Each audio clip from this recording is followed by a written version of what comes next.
listening to the #1 real estate podcast. We talk with the real estate agents all across the world about their wins, losses, lessons, stories. My name's Cody from Sheridan Street. I'm joined with my partner, Vikram from the Real Estate Growth Academy. So excited to chat with Jyoti Shamnani today. We are excited to chat with you today kind of about your wins, your losses, your lessons, stories. Before we kind of dive into like business strategy, what's happening in your life, why don't you give us a high level overview on kind of like who you are, what you do, where you're at in the world, kind of give us a high level overview on that.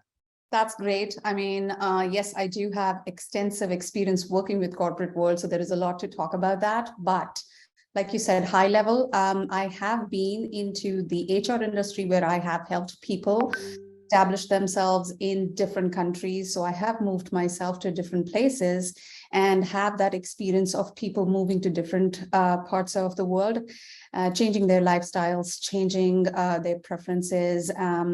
So when I came to Canada, everything was compartmentalized, and I realized that I don't want to do that 9-to-5 job anymore. And that's when I moved into real estate. Going back to my parents, so my father used to audit the government construction work, whether it's roads, it's dams, or any other structure work. So I have been involved from that part as well. So it intrigues me. Plus, I have had my master's in microbiology. So, research criteria that is there, which is with me. I like working with the numbers. So all this coming together and involving into lifestyle, into luxury, and into homes is something that attracts me. So that's where I am now with the real estate industry, helping people settle in their lives. And how long have you been doing real estate for? How long have you been out of corporate world? So I worked in the corporate world for 21 years in HR field, and then in real estate, I am doing for 4+ years now. Okay. I was gonna say, how was that transition? Because there's a lot of people that transition in, but they don't actually make it. Like they don't survive. Actually, a friend of mine just recently went back to the corporate world because she didn't know how to manage her time. She didn't know how to, manage her money. Like people don't realize that real estate's a business. They think it's just like, I'm going to go out and people are going to just naturally show up. So how did you go from being in the corporate world where you weren't like a salesperson necessarily to now running your own successful real estate company? So this is really great question, I would say. Previously, when I worked on managerial positions where I was managing people. Okay. And so I think it helps me in a way to transition. Plus, I am I'm very picky, methodical person. So I like to strategize things, think about it 100 times before I implement it. And once I've made the decision, then everything is quick. So, and in terms of, because I have seen my parents move and how they have planned everything, so everything is breeze. And when I have so you can say that I had to move because of my parents every 2 years, every 1 year. And then when I got married, I had to move like a trailing wife everywhere. So it is adaptability is something which has become a second nature, and I keep talking about it. Even when I came to Canada, everything was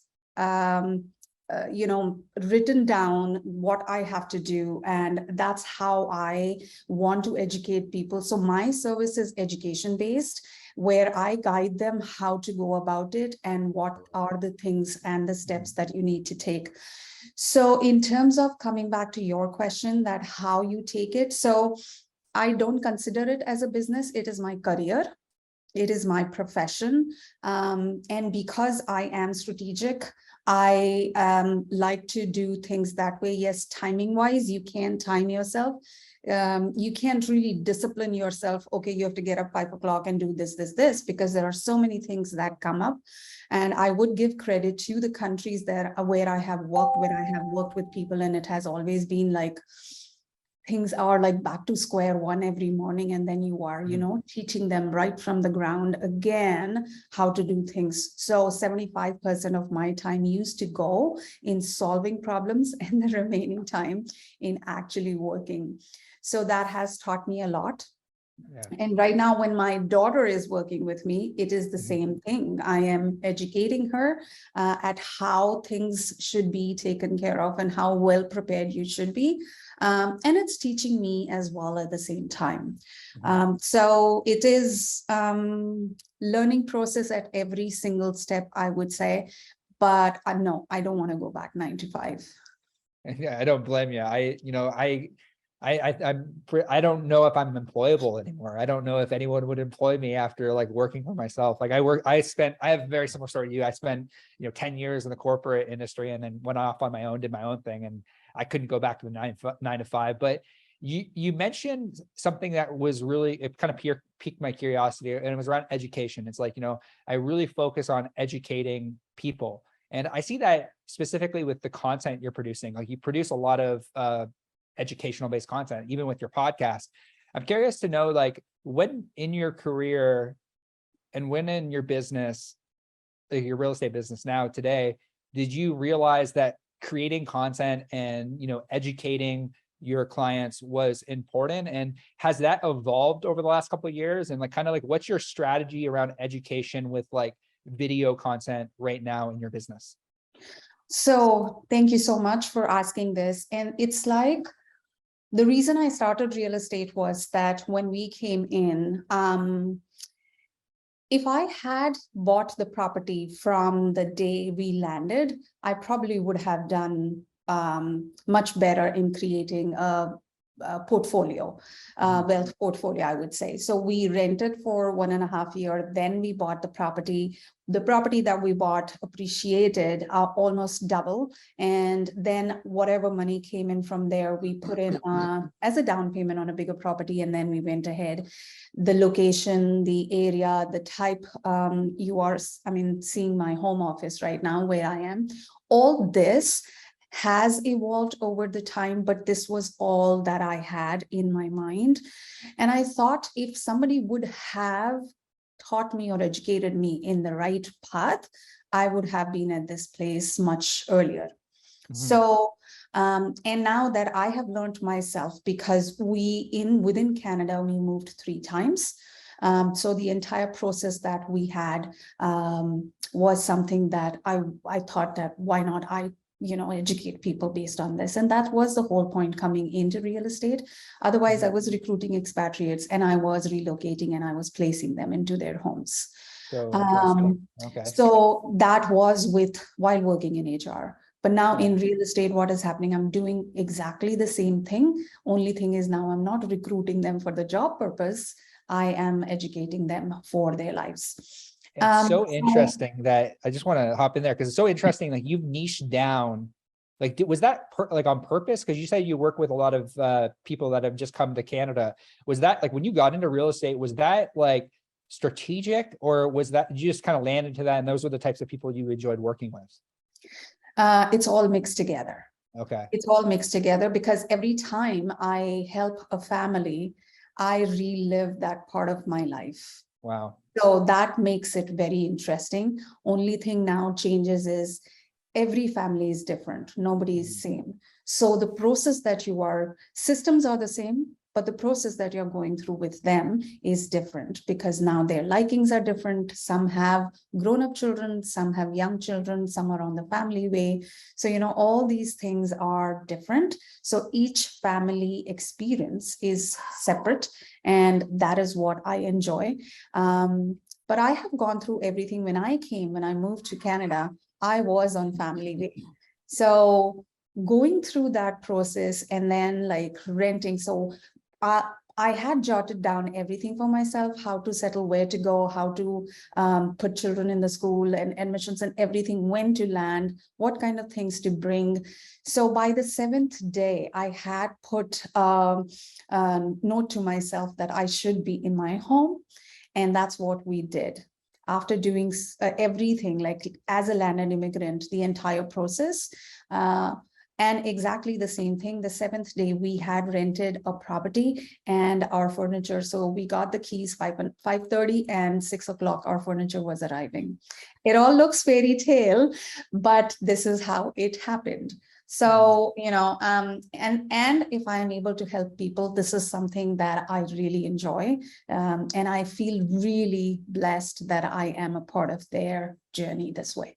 That's pretty cool. You're super organized, which is it's a blessing for real estate because your clients don't realize how many things go on in real estate. Mhm. And I know because I've sold real estate that if you don't have everything dialed in, it's chaotic.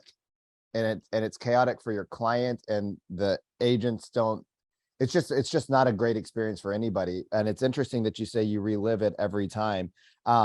It's interesting you work with your daughter. Yeah.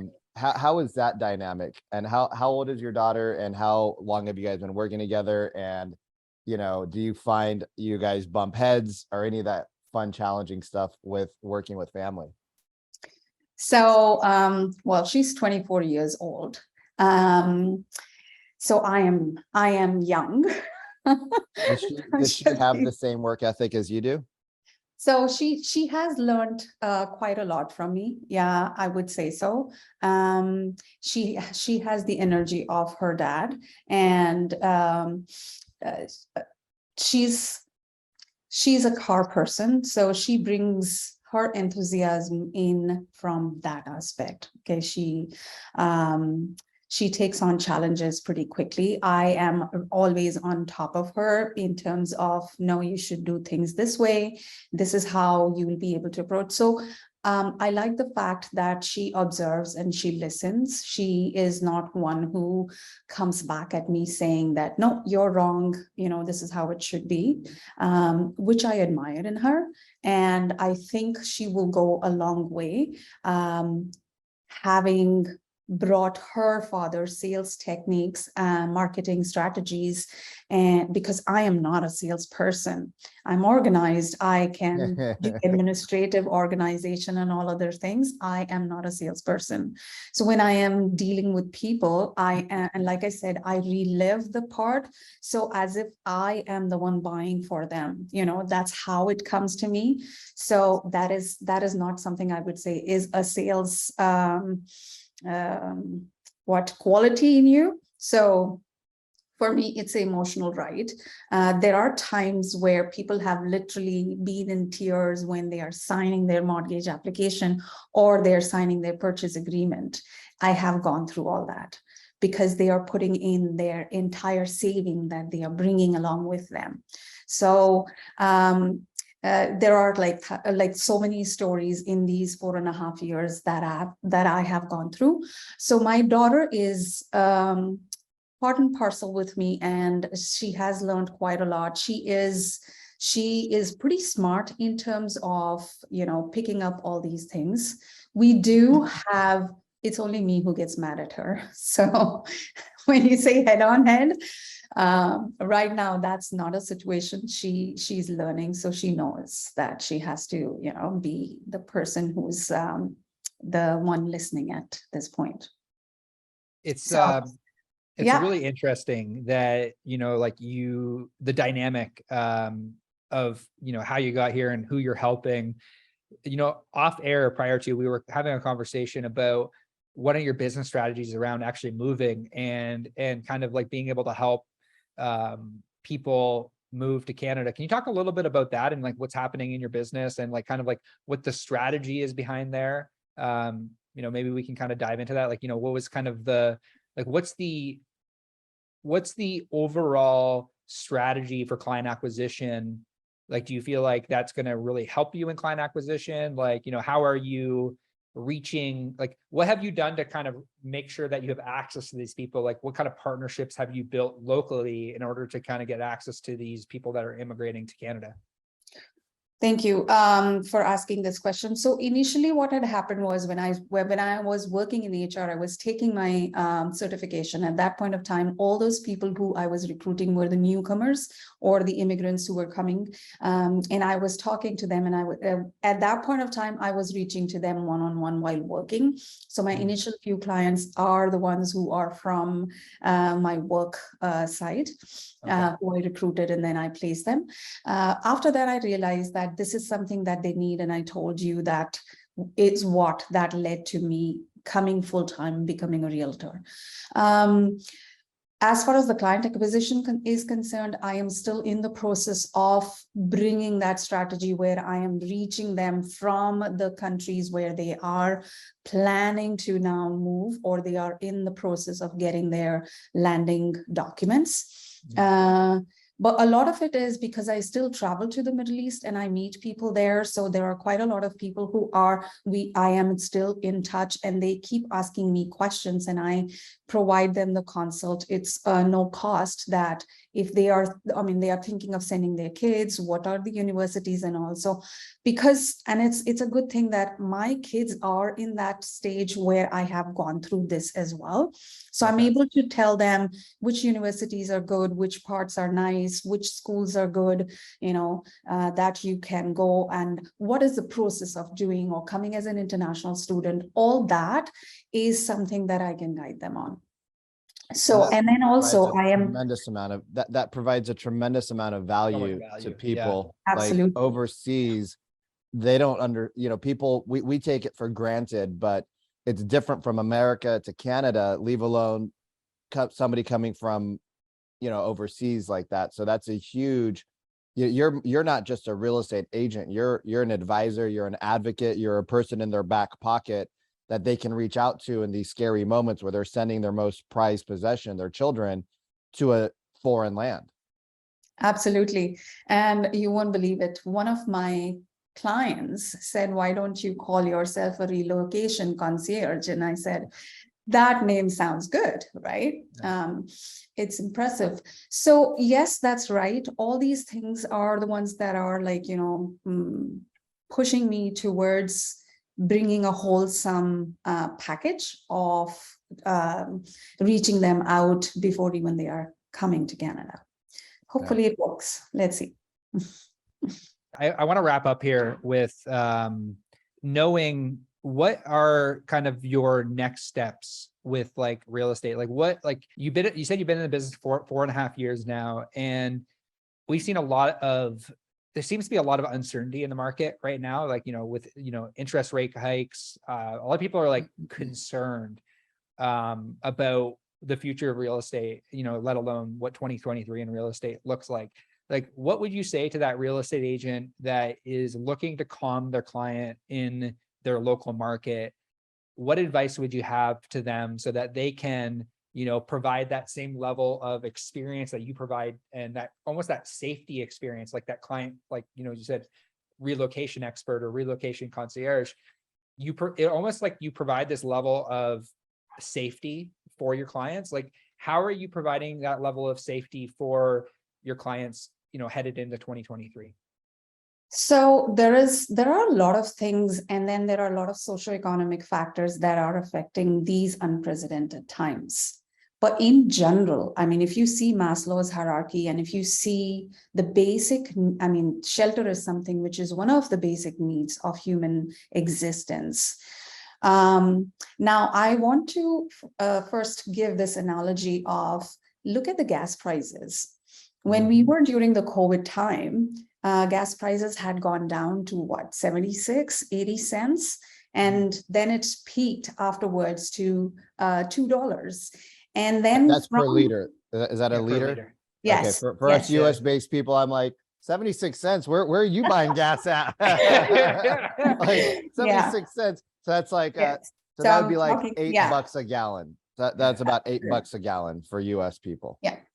So if you look at it now, from $2 a liter, You feel good when the prices are coming down to 1.8, 1.7, 1.4. You are really happy, right? So this is the similar thing that's happening in the real estate market. People are saying market is falling, but falling from where is something Right. they are not paying attention to. Right. The prices are falling from what it was in February, March, in April also. Right now, the clients that I am working with, we are actually in like losing in multiple offers. Wow. Where some of my clients are saying, oh, no, it's too much of money. We don't want to, market is crashing and all that. And they've lost. And these are the people probably will not be able to own a property for considerable amount of time if they don't up their game here. So, I would say that, yes, market is changing. The dynamics is changing. The perspective is changing. We are still in a good scenario because the banks are really doing their part in terms of stress testing people. Yes, we are going towards, I think US has the strategy, or US has the structure of mortgage, which is 40 years of amortization. In Canada, it was 25 years. In some contexts, it is 30 years. But those people who have taken mortgages last year, they are reaching now with this interest hike somewhere closer to 40-year mark. Right. So at some point of time, that new structure from the banks will come where our mortgage amortization is going to extend up to 40 years. They're just gonna make they're gonna help you guys bring the prices down exactly to help with affordability by just extending people's interest time. That's paid. right. Yeah, America's 15 and 30. Most people do a 30-year mortgage. Yeah. So it is, it's just to curb, but in Canada, I think we all know it's the immigration that is leading cause as well. People are coming in, where are they going to, live? So prices are going to adjust themselves, but they are not going to go down to the level like 2015, 2016 market. When you talk to your clients, right? Because it's a mindset thing. It's a mindset thing. It's a fear, right? Like we are not capable of, as humans, which is why most people shouldn't play in the stock market, to get out or get in when we should. It's like, oh, stock went down. You like the stock at $2. It went down to $1.50. You think it's going to come down to 0, so you don't buy it. But then when it goes to 210, you buy a whole bunch, and then it comes back down to $1.80, and you lose a bunch of money and you sell it, right? Like the mindset of people is, we're very scarcity based, right? Like that's just human nature. It's protection of our assets, right? Okay. So when you talk to somebody because I had a client that did the same thing. They're like, no, Vikram, we can't buy multiple offers. They ended up renting for 3 more years, and they bought in the same neighborhood what they could have owned for 500. They paid 850 for. And I said to him, I said, you guys aren't buyers in this market. You're going to have to wait, and your waiting is going to cost you guys considerable equity and everything. And it did. What do you say to that buyer? Right? Because there's a lot of real estate agents out there that don't have a busting pipeline. They're not out there getting international clients that have money. They're very basic. So how do you speak to that buyer?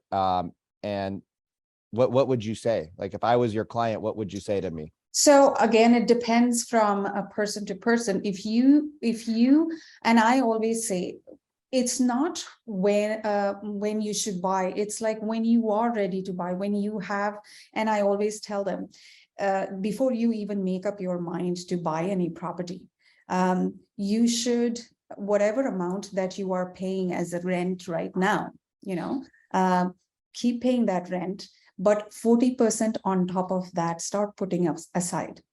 If you are consistently able to do that for 6 months without any problems, without any, really stressing yourself out, then you are probably ready to buy.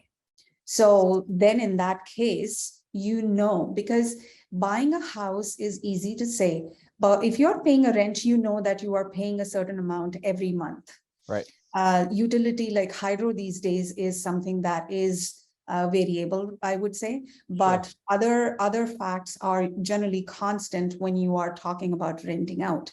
When you own a home, there are these, and that 40% is what I'm talking about, property tax, utilities, maintenance, and other stuff. So if they are, and after putting that 40% aside, they are able to, feed themselves without any problems. I think that is the time then you should definitely go ahead and buy. Then in that case, there is no sense paying somebody else's mortgage. This is all I say. My daughter is here. Do you want to say hi to her? Yeah, let's say hi. Hello. Is she coming around or? Yeah. Hi. Hello. Hey, how's it going? Good. How's it How are going? you? So let's ask the real question. Yeah. What's it like working with mom? Oh, it's good. It's really good. I get a lot of information when she's talking to people, so it's pretty. And the confidence level that she has when she's talking, because she's obviously like she has a lot of information to give out. It's really interesting, and I think that a lot of people have a lot of knowledge to absorb from her, just because of, she has a vast pool of knowledge. So it's just, it's good. It's good working. In a with way, her. she's seeing, and I give her a hard time.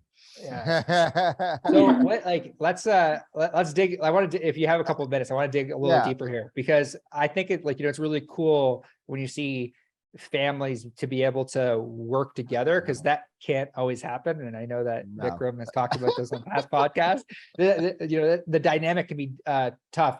So it sounds like, Jyoti, you're very focused on the ops side of the business, and then you focus more on the sales. So I'm curious, how does how do you fluctuate between the two of you? Are you both doing obviously you're both doing transactions, but what does the dynamic look like on a day-to-day basis working with kind of a family member? And how have you been able to kind of balance the family life to the work life? I think that's where it's really helped us, both of us, I would say. So if I have a more administrative task to do and I'm not able to show houses to people, then in that case, she goes on my behalf. And now people know that we are working as teams. So, it comes out pretty handy. Earlier, what was happening is I had to ask in my office, I had to ask outside, even if I was traveling, then, you have to check with people, and then you will eventually lose those clients due to some reason or the other. But now what is happening is it's the family member only who is going and showing. So we know that the client is going to stay with us and not going anywhere else. And the amount and the level of service is still going to be the same. As far as the family work is considered, then also we divide the work ourselves, that, okay, you're going to do this, and then I'll take care of this stuff. Until she rebels. So we are good till then. Yeah. You're good until then. You're good until the rebel. I love it. No, I want to say thank you from the bottom of my heart. I know Vikram echoes this sentiment as well, just to kind of how much value you've provided today on our podcast. If somebody were to want to reach out to you and, maybe they are watching this podcast and they're curious about, potentially coming to Canada, or, a realtor is, wants to have a conversation with you. I think there's a lot of people that would benefit, sending their clients to you. Totally. As a referral. So I think there's a lot of agents who would want to put you in their Rolodex. Yeah, totally. Where's the best place to reach you? So our website is www.jyotishamnani.com. That's how it is. And we have our Instagram handle. Yours is? Mine's just my name. So jenhappy.realtor. And then mine is Shamnani J at Instagram. That's the one, Shamnani J. Awesome. And we have our YouTube channel also, GTA Homes with Jyoti Shamnani. And we have podcast on Spotify and Apple Podcast, which is on with Jyoti Shamnani. So we are everywhere. We have helpful tips on TikTok as well. So Look 'cause at you, we look want at to you guys. You guys I are know. doing the thing. We Yeah. also have a Facebook page that we just started not too Yeah. too long ago. It's Okay. called Yours to Discover. contact. Yeah. I want to love ask you that. one quick question, a 30-second question. Let's keep it short. You got into real estate 4 years ago. You guys are on every channel now. You're creating content. You're doing the thing that realtors hate doing. Real quick, how would you recommend for because there's a lot of real estate agents that are really smart, been doing it for a long time, very successful, but they won't get on camera. How do you get them on camera? I don't like the way I look. I don't like my voice. I don't like my accent. I don't like my hair. I think got a could pimple. sort of like answer that one. Yes. Because like for me, it was really hard because I wasn't very social. I basically like my Instagram account was private. Like I didn't really post much of myself, only just because I wasn't really comfortable sharing it. So like, and I'm into cars, so like my whole page was just cars. So after like I started real estate, I had to get out of my comfort zone. I had to get out of this bubble that I created for myself and step out of my comfort zone and show my face on camera. And obviously I was nitpicky. I was like, okay, I don't like this. Like, I don't have like how my hair was sitting in that one. I don't like how my face is looking. But at the end of the day, you just have to focus on your knowledge, like the amount of knowledge that you have to give to your clients, because at the end of the day, you have to sort of think about why you got into real estate, right? Like, why did I get into real estate in the first place? So obviously, like I got in it to help people, help newcomers, help like, first-time home buyers and all that kind of stuff. So focus on that more, focus on the knowledge that you have to give, and the confidence automatically comes from there. Like it'll stem from there, right? Like if you're confident in the knowledge and like you believe in the knowledge that you have and you trust the knowledge yourself, then at that point, like that's all you have to give to your viewers, to the people that are actually like there to be educated on what's going on in the market, right? So I feel like if you're confident in that, then forget about everything else. So good. So the I- other that's thing so- also I would So say, good. other thing also I'll say, like there have been few comments on our, videos and all. Somebody said, "Oh, your hair definitely needs a retouch" and stuff like that. And I am happy People are that so great. that kind of comment is coming. That means people are watching, Yep. Yeah. right? So it doesn't matter how you look, doesn't matter, because they want to see the real you. Yep. So it took time initially. It's not that we liked ourselves in the first go. It took time. And then you realize that, and it all started during COVID when I said, that's the way to reach people now, because they are shut in the four walls now, right? How do you reach? This is the way to do. So, I did not like myself. She still doesn't like herself. She also still says, "Oh, I'm not dressed. I'm not doing this. I'm not looking okay and all. Let me touch up and all that kind of stuff." But you know what? It is when you are meeting people, this is how you look. Yeah. You don't realize it until now you are looking at yourself. That's so good. It's so true. You guys, this was so powerful. This is so good. powerful. And like, I know that anyone listening to this is going to get a ton of value, and, hopefully they feel inspired enough to, get started themselves on creating content. But I want to say thank you, ladies, from the bottom of my heart for joining us today, talking a little bit about real estate. And thank you for tuning into another episode of the RE Agent Podcast, the #1 podcast in the world. We'll see you all soon. #1.